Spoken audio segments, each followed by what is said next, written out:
मुंबई शहर में प्रकाश अपनी पत्नी और 2 बच्चों के साथ रहता था। प्रकाश दिहाड़ी मजदूरी करता, तब जाकर अपने और अपने परिवार का पेट पालता था। प्रकाश एक छोटी सी दुकान में मजदूरी करता था, जिसमें उसे तनख्वाह के नाम पर 7,000 रुपए ही मिलते थे। सरिता, ये लो पैसे, इससे थोड़ी सब्जी ले आओ। इतने पैसों से तो क्या ही होगा जी। सरिता, अब तुम जानती हो ना, मेरी इतनी कमाई नहीं है कि मैं तुम्हें ज्यादा पैसे दे पाऊं। इन्हीं पैसों में मुझे घर खर्च, बच्चों की फीस और हमारा गुजारा चलाना है। प्रकाश की माँ गायत्री अपने पति हरिया के साथ रहती थी, लेकिन एक रोज बुढ़ापे की उम्र के चलते हरिया का निधन हो गया और गायत्री गांव में अकेली रह गई। माँ, मैं कुछ नहीं सुनना चाहता। तुम अब गांव में अकेली नहीं रहोगी, तुम भी हमारे साथ शहर ही चलो। ठीक है बेटा, जैसी तेरी मर्जी। प्रकाश अपने साथ गायत्री को शहर ले आया। ऐसे ही कुछ दिन बीत गए। एक रोज मौसम ठंडा हो गया। सरिता ने कंबल निकालकर अपनी सास गायत्री को ओढ़ने को दिया। अम्मा, ये कंबल तुम ओढ़ लो, ठंड बहुत ज्यादा है। अरे बहू, ये कंबल बच्चों को ओढ़ा दे। मेरी ये शॉल बहुत गर्म है, मैं इसमें आराम से सो जाऊंगी। चिंता मत करो, मैं कल देखता हूँ, बाजार से एक कंबल खरीद लाऊंगा। हो सकता है मालिक थोड़े एडवांस के पैसे दे दे, बात करूंगा। प्रकाश की परेशानी उसकी माँ और पत्नी अच्छे से समझ रही थी, पर उनके पास भी ऐसा कोई साधन नहीं था जिससे वो अपने बेटे की मदद कर सके। एक दिन गायत्री और सरिता सब्जी मंडी में सब्जी खरीदने लगी। अरे वाह, कितनी अच्छी लाल मिर्च आई है। सरिता बहू, मैं सोच रही थी थोड़ी लाल मिर्च खरीद लेते हैं। हाँ हाँ अम्मा, ले लेते हैं। आओ वहाँ सामने पूछते हैं। भैया, लाल मिर्च कैसे दी? बहन जी, एक दाम लगाऊंगा, 30 रुपए किलो। भैया, 20 रुपए लगा ले। ले लो माता जी, अब सुबह सुबह बोने का टाइम है, अब आपको क्या ही मना करूं। अम्मा, अचार के लिए और क्या क्या लेना है वो भी बता दो, हम मसाले की दुकान से लेते जाएंगे। क्या बेचते भी हो बनाकर? नहीं नहीं, हम तो अपने घर पर वैसे ही थोड़ा अचार डालने के लिए लाल मिर्च खरीद रहे थे। अम्मा जी जब गांव में रहती थी ना, तो वहाँ के सभी लोगों को उनके हाथ की लाल मिर्च का अचार बहुत पसंद आता था, और सर्दियों में तो खासकर लाल मिर्च का अचार जरूर डालती थी। अच्छा, ये तो बहुत अच्छी बात है। यहाँ तो हम लोग बल्कि तरस जाते हैं कि अचार खाने को मिल जाए। मुझे बनाना नहीं आता, और यहाँ आसपास कोई है ही नहीं जो ऐसे अचार बनाता हो। बेटा, आप कहाँ रहते हो? अगर कहो तो मैं डाल दूंगी अचार। ओह शुक्रिया, अगर आप डाल देती हो तो मेरे लिए बहुत अच्छा रहेगा। मैं यही पास में ही रहती हूँ। ठीक है, मैं आपको ना बता देती हूँ क्या क्या खरीदना है, बाकी आपको मैं अपने घर का पता दे देती हूँ। अचार डाल दूंगी तो आप ले लेना मेरे से। जी ठीक है, लेकिन एक शर्त है, आपको मेरे से ये अचार बनाने के पैसे लेने होंगे। आपकी भी तो मेहनत है ना, इसलिए। वो लेडी अचार बनाने का सारा सामान खरीद कर गायत्री को दे देती है। गायत्री अगले ही दिन अचार बनाकर तैयार कर देती है। शाम को वो लेडी अचार लेने के लिए आ जाती है। उस लेडी के साथ उसकी भाभी भी आई हुई थी। ये मेरी भाभी है। जब मैंने इन्हें बताया कि मैं आपसे अचार डलवा रही हूँ, तो इन्होंने बोला कि 5 किलो आप इनके लिए भी डाल दो। जी माता जी, जो भी सामान लाना है वो आप खुद ही ले लेना, क्योंकि मेरे ना बच्चे छोटे हैं तो मेरा बाजार जाना मुश्किल होगा, और बाकी आप जो भी पैसे आपके बनेंगे प्लीज मुझे बता देना। बेटा, मैं क्या ही बोलूं, मैंने तो कभी आज तक ऐसा सोचा ही नहीं था कि मैं अचार बनाकर बेचूंगी। तुम्हें जो ठीक लगे खुद से दे देना। ठीक है माता जी। माता जी, ये आपके पैसे। शुक्रिया बेटी, जीती रहो। अम्मा जी, हमें तो पता ही नहीं था कि यहाँ शहर में अचार बेचकर भी पैसे कमाए जा सकते हैं। अम्मा, सचमुच आपका हुनर तो यहाँ काम आ गया। चलो अच्छा है बहू, घर में पैसे काम आएंगे, प्रकाश को भी सहारा मिलेगा। दादी, आपने बोला था कि आप मुझे जलेबी खिलाओगे, पर आपने आज भी नहीं खिलाई। और दादी, आपने मुझे बोला था कि आप मुझे गुलाब जामुन भी खिलाओगे। हाँ हाँ, बोला था तो जरूर खिलाऊंगी। चलो हलवाई की दुकान पर चलते हैं, मैं तुम दोनों को जलेबी और गुलाब जामुन खरीद कर दूंगी। अपनी दादी की बात सुनकर बच्चे बहुत खुश होते हैं। अब गायत्री के पास अचार के 3-4 ऑर्डर आ गए थे। गायत्री के साथ उसकी बहू सरिता भी उसके काम में मदद करती थी। अम्मा, आपके हाथों का अचार मुझे तो क्या, सभी को पसंद आना था, क्योंकि आपके हाथों का अचार बहुत स्वादिष्ट होता है। यहाँ पर हर किसी को घर जैसा अचार नहीं मिलता, इसीलिए उन्होंने आपसे बनाने के लिए कहा। हाँ बेटा, अब एक काम कर, मैं तुझे कुछ पैसे दे रही हूँ, तो आज ही घर के लिए 2 रजाई खरीद ला। ठंड बहुत बढ़ गई है। और सुन, ये मत कहियो कि तू मेरे से पैसे लेकर नहीं खरीदेगा। बेटा, घर में मिल बांट कर काम करने से काम आसान होते हैं। खर्च बढ़ जाते हैं तो एक अकेले पर बोझ नहीं रहता। ये ले, कुछ पैसे रख और आज ही कंबल खरीद ला। अपनी माँ के कहने पर प्रकाश वो पैसे रख लेता है और नए कंबल खरीद लाता है। धीरे धीरे गायत्री के हाथों का अचार आसपास में फेमस हो गया और ज्यादा से ज्यादा लोग गायत्री के पास अचार बनवाने के लिए आने लगे।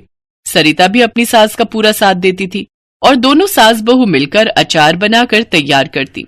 प्रकाश को भी बहुत सहारा मिल गया क्योंकि अब गायत्री और सरिता भी घर खर्चों में मदद करने लगी, जिससे शहर में रहना उनके लिए आसान हो गया। सीमा के पिताजी सब्जी बेचते थे। उनकी तबीयत अक्सर खराब रहा करती थी। इस कारण शाम के समय सीमा उनका काम संभाल लेती थी। एक दिन वो सब्जी बेच रही थी। एक लड़का गौरव उसके ठेले पर आया। गौरव का उस पर दिल आ गया। उसने मन ही मन सोचा कि कितनी प्यारी सी लड़की है, काश ऐसी लड़की मेरी जीवन साथी हो। क्या सोच रहे हो, कुछ चाहिए क्या? ओ हाँ, वो मैं भूल गया था। आधा किलो पालक और आधा किलो आलू चाहिए। सीमा ने सब्जी तौल कर रख दी। अब तो गौरव रोज सीमा को देखने के बहाने से सब्जी खरीदने आने लगा। एक दिन सीमा के पिताजी से गौरव ने कहा, मैं आपकी बेटी को बहुत पसंद करता हूँ और उससे शादी करना चाहता हूँ। क्या काम करते हो? पढ़ा लिखा हूँ लेकिन अभी बेरोजगार हूँ, नौकरी ढूंढ रहा हूँ। गरीब हूँ लेकिन आपकी बेटी को पलकों पर बिठा के रखूंगा। मुझे आपकी बेटी के अलावा कुछ नहीं चाहिए।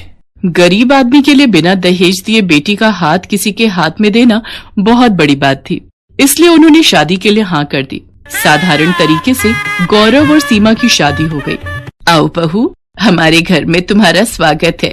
सीमा ने चारों तरफ देखा। गौरव का घर ज्यादा बड़ा तो नहीं था, मगर हाँ, उसके घर से अच्छा था। उसने सरला के पैर छुए तो सरला ने ढेरों आशीर्वाद दिए। कुछ दिनों बाद गौरव को एक प्राइवेट नौकरी मिल गई, लेकिन कुछ ही महीनों बाद वो छूट गई। ऐसे कैसे काम चलेगा गौरव? कुछ काम तो करना ही पड़ेगा। बोलो क्या करूँ सीमा? है पकौड़े तलूं? डिग्रियां लेकर भी कोई जॉब नहीं मिल रही और जो मिलती है महीने 2 महीने बाद छूट जाती है। बहू, जमा जोड़ा सब खत्म हो चुका है। इसकी नौकरी से भी क्या गुजारा है। इतने खर्चे हैं गृहस्थी के, ये भी बेचारा क्या करे। जानती हूँ माँ जी, ये भी परेशान है, लेकिन अगर ज्यादा नहीं तो थोड़े पैसों में ही कर ले। साग सब्जी का तो खर्चा निकल ही आएगा। कुछ दिनों बाद गौरव को जॉब मिल गई, लेकिन सैलरी केवल 8,000 रुपए थी। इस समय पैसों की बहुत जरूरत थी, इसलिए उसने हाँ कर दी। बहू, आज खाने में क्या बनाया है? कुछ नहीं माँ जी, घर में कोई सब्जी नहीं है। मैं सोच रही थी कि मैं घर आऊँ, पापा 2-4 दिन की सब्जी तो रख ही देंगे हमारे लिए। नहीं बहू, ऐसे अच्छा नहीं लगता। वैसे भी क्या कहेंगे कि खर्चा खत्म हो जाता है तो बेटी को हमारे यहाँ भेज देते हैं साग सब्जी लेने। ठीक है तो माँ जी, रोटी बना दी है। मेरी मम्मी ने थोड़ा अचार दिया था, उसी से खा लेंगे। वैसे भी सब्जी के लिए पैसे नहीं है। गौरव की सैलरी भी महीने के आखिर में मिलेगी। सीमा ने खाना परोस दिया। थाली में रोटी और अचार रख दिया। अरे आज तुमने सब्जी नहीं बनाई है क्या? सब्जी के लिए पैसे नहीं है गौरव, कुछ दिन अचार से ही खानी पड़ेगी रोटी। बहू, ये अचार तो बहुत ही लाजवाब है। ये किसने बनाया? मेरी मम्मी बनाती है माँ जी, वैसे मैं भी बना लेती हूँ। आपकी सैलरी मिल जाए तो तुम भी ये अचार जरूर बनाना। सच में बहुत बढ़िया लग रहा है। मेरी मम्मी कहती है अगर एक समय को सब्जी ना मिले तो अचार से रोटी खाई जा सकती है। अरे बहू, इतना स्वादिष्ट अचार मिले तो मैं हर समय अचार के साथ ही रोटी खाऊं। उसके कुछ दिनों बाद सीमा अपनी सास से कहती है, माँ जी, कुछ नींबू रखे थे, मैंने उनका अचार बनाया है, जरा ये भी चख कर बताओ। सच में लगता है जादू है तुम दोनों माँ बेटी के हाथों में। जो कोई खाए उंगलियां चाटता ही रह जाए। एक बात कहूँ जी? हाँ कहो सीमा। क्या ये वो लगा रखा है? ठीक से कहो, क्या कहना चाहती हो? मैं सोच रही थी इस तरह के अचार बनाकर बेचना शुरू कर दूं। वैसे भी हम दोनों सास बहू घर में सारा दिन खाली तो बैठे रहते हैं। इस बहाने हमारा समय भी कट जाएगा और हमारी आमदनी भी हो जाएगी। तुम तो बड़ी समझदार हो बहू, लेकिन मुझे अचार बनाना नहीं आता। गौरव अगर हाँ कहे तो फिर मैं आपको सब सिखा दूंगी। ठीक है, इस महीने की सैलरी आने दो, फिर तुम अचार बना लेना, ठीक है? सीमा खुश हो गई। वो 1 तारीख का इंतजार करती रही। गौरव की सैलरी मिलते ही वो कुछ अचार के मसाले, आम, गाजर, मूली, नींबू खरीद लाई और फिर दिखा दी अपनी कारीगरी। उसने अपनी सास की मदद से कई तरह के खट्टे मीठे अचार बनाए। अचार तो बन गया सीमा, लेकिन तुम इसे बेचोगी कहाँ? ये तो हमने सोचा ही नहीं। हम ये अचार बाजार में बेचेंगे, और कहाँ बेचेंगे। और दोनों सास बहू अचार के डिब्बे लेकर बाजार में चली गईं। अचार ले लो, अचार, आम का लो, नींबू का लो, गाजर मूली का लो। तभी एक औरत उनके पास आती है और कहती है, बहन जी कैसे दिया ये अचार? 80 रुपए किलो है। ये तो बहुत सस्ता है, 30 रुपए किलो तो आम ही हो रहे हैं। इसकी तो खुशबू से ही मुंह में पानी आ रहा है, पता नहीं खाने में कैसा होगा। पहले चख कर देखिए फिर खरीदिए। वाह वाह, मजा आ गया, जैसी खुशबू वैसा अचार। लाओ 1 किलो दे दो, हमारी बहू प्रेग्नेंट है, खाएगी तो उसका मन अच्छा हो जाएगा। उस दिन उनका सारा अचार बिक गया। सास बहू दोनों के चेहरे खुशी से खिल गए। वैसे ज्यादा फायदा नहीं हुआ था क्योंकि अचार उन्होंने सस्ते में बेचा था, लेकिन एक उम्मीद की किरण नजर आई कि उनका काम चल निकलेगा। अगले दिन सीमा सरला से कहती है, माँ जी आप सब्जियां काटिए, तब तक मैं मसाला बनाती हूँ। बहू आज कुछ ज्यादा अचार बनाएंगे। और वो हर हफ्ते अचार बनाकर बेचने लगी और अब अचार ज्यादा बिकने लगा। सीमा ने सरला से कहा, माँ जी मेरे मन में एक विचार आ रहा है। बाजार और दुकान पर हमारे ग्राहक बढ़ते जा रहे हैं, लेकिन हमारी कोई पहचान नहीं है। क्यों ना हम अपने अचार को कोई एक पहचान दे? वो कैसे? वो ऐसे, अब हम अपना अचार खुला नहीं बेचेंगे, अब हम उसको खुद तोलकर 1 पाव, आधा किलो और 1 किलो के डिब्बे में पैक करेंगे। इसका एक नाम होगा सास बहू का अचार। हम इसे थोक की दुकानों तक पहुंचाएंगे। देखना अगर ऐसा होगा तो हम सास बहू छा जाएंगी। लगता है मुझे भी नौकरी छोड़कर सास बहू की अचार फैक्ट्री में काम करना पड़ेगा। ये विचार भी बुरा नहीं है, पहले दुकान उसके बाद फैक्ट्री। वाह, हम लोग बहुत अमीर हो जाएंगे, है ना माँ जी? चलो चलो सपने देखना छोड़ो और अब काम पर लग जाओ, तभी सपना सच होगा।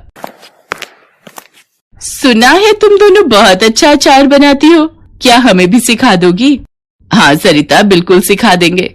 हमने अपनी दुकान खोली है जिसका नाम रखा है सास बहू का अचार। तुम अपने साथ और लड़कियां और बहुओं को भी ले आना, इसी बहाने वो भी अचार बनाना सीख लेंगी और हमारे यहाँ पैकिंग का काम कर लेंगी।